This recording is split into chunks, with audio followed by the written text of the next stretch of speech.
Hello everyone and welcome to another video. Today I want to talk about my favorite books of 2016. So it doesn't mean that they were released this year, these are just books that I read. So let's go. First up is Lady Midnight by Cassandra Clare. I have read both the Mortal Instruments and the Infernal Devices, and I like the story of the Mortal Instruments better, but I thought the writing style on the Infernal Devices was better. What I loved about this book was the characters are just amazing. Every one of these characters has their own quirks and flaws and their own thoughts and feelings, and it's just amazing how it's put together. It really made me feel a lot of emotions, a lot of oh my god, you have got to be kidding me, and a lot of oh my god. In my opinion, this book was therefore even better written than the Infernal Devices because of these characters, because the plot I thought was amazing, and even though it's like a very large book, it was actually my largest read of 2016. It read so quickly for me. Before I knew it, it was over, and boy, I loved it so much. So I can't wait for the sequel to come out in 2017. I'm ecstatic. I can't wait to see how the story progresses. So there you go. Okay, next book is A Quart of Mist and Fury by Sarah J. Maas. When I first read A Court of Thorns and Roses, I mean, I really liked it. I loved the world that was created. I loved the characters, the way they went about this world, the rules of the world. I really liked it, but it didn't really got me hooked and unable to escape until the last part. The last part was like so many things happening, and the plot twist was like enormous. It was great, and it also introduced one of my favorite characters, which is Recent. And look what we have here, A Court of Mist and Fury, full of recent moments. So yeah, I'm very happy. I mean, the story took a completely different turn, and it is totally fine in my opinion because this book just blew me away. I thought Vera's character development was so amazing. It was amazingly done. It was not very, overwhelming. It was just well done. Not too much, it was not too less. It was just perfect, and I loved it so much, and I can't wait for, oh my god, the plot twist at the ending. Oh my god, I need this third book right now, and I need to know what's gonna happen, like literally. Oh my heart. So yay. Next up we have another book by Sarah J. Maas. It's Empire of Storms. You could see that I really enjoyed it because of all the annotations that I made. I was planning to do a book review, but I decided not to because I just couldn't get my head around this book. In my opinion, Empire of Storms, it was better written than Queen of Shadows, but I enjoyed Queen of Shadows like a little bit more, just a tiny bit. I don't know why, probably because of the events that happened. I thought Empire of Storms was sometimes very frustrating because things are not really going the way you want them to in the beginning. One thing that I really loved about Empire of Storms was the characters. Arafaya introduced Manon to us and their whole gang. I'm gonna go on the gang, they're not a gang. And first I was like, why is the storyline here? Then in Queen of Shadows I got a little bit more invested into her story, and in Empire of Storms, in this book, I was just blown away. Suddenly I was just waiting for her plotline to come again. I want to read more about her. All her plotline that got into was Elide, Lorcan. At a certain point I was more invested into their story than into the main story, and also this book has so many plot twists and I'm not over it. I'm not over it. Certain things happened in this book that I need a sequel now. Next book is, where's my book? Oh. The Problem with Forever by Jennifer L. Armentrout. This was my first Jennifer L. Armentrout book, and I was blown away because the story itself is so beautiful. Actually, I care a lot about character development. Character development of this book was like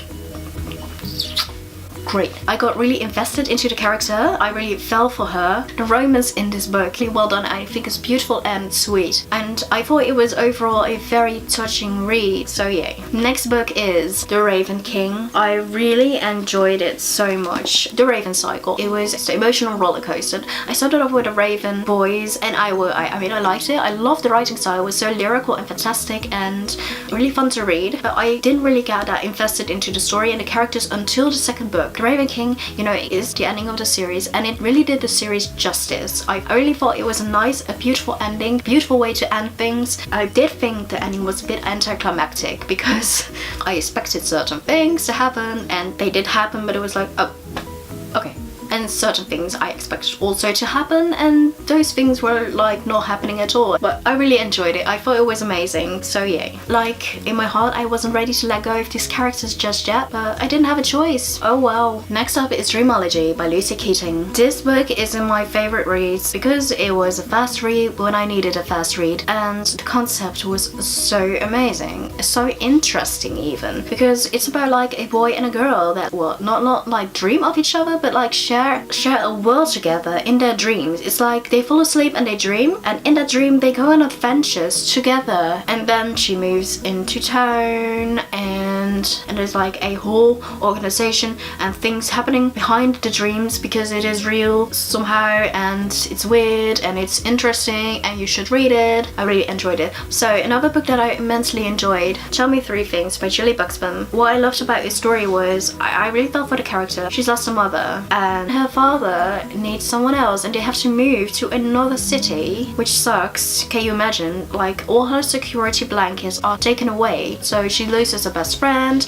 she loses her hometown. All the things that were familiar to her are now stripped away. And now she has to start anew, make new friends. People in this school are really bitchy and annoying. I really felt for her in those moments. She's also like a bit socially awkward, which I could really picture because I'm also very socially awkward. But you know, she gets these emails from an anonymous person who wants to guide her through high school, and eventually they end up talking, even though she has no idea who he is, only that it is a he. So they keep on talking and she falls in love, of course. Who is it? You know, you have all these characters in this book and you can't help but wonder, along with the main character, like, who is it? Because this guy really helps her along. He makes her feel, you know, that tiny bit happy that she needed to go through life. I like the ending. I like everything. I like the character development. I thought it was realistic. I thought it was nice. And some of the quotes were just... That was why it's one of my favorite reads, because it was beautifully done. The story is really sad at first, gets better, and eventually what will happen, well,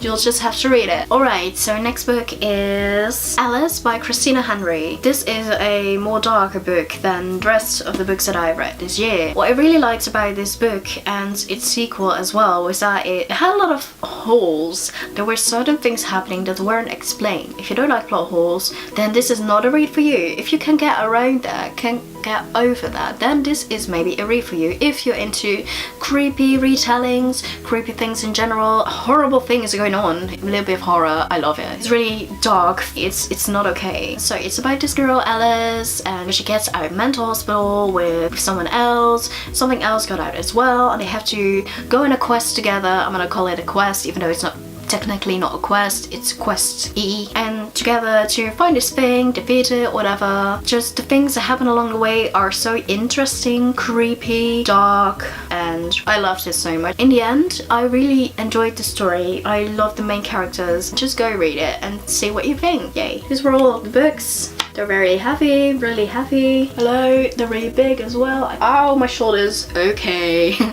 So these are amazing, go check them out. So those were all of the books that really stood out to me. I've read a total of 65 books this year. If you notice some of the great reads of 2016 missing, I haven't read them yet. And I hope you all enjoy this video, and I will see you soon for another bookish video, because I really enjoy doing this. I can talk about books for ages. So yay. Yay.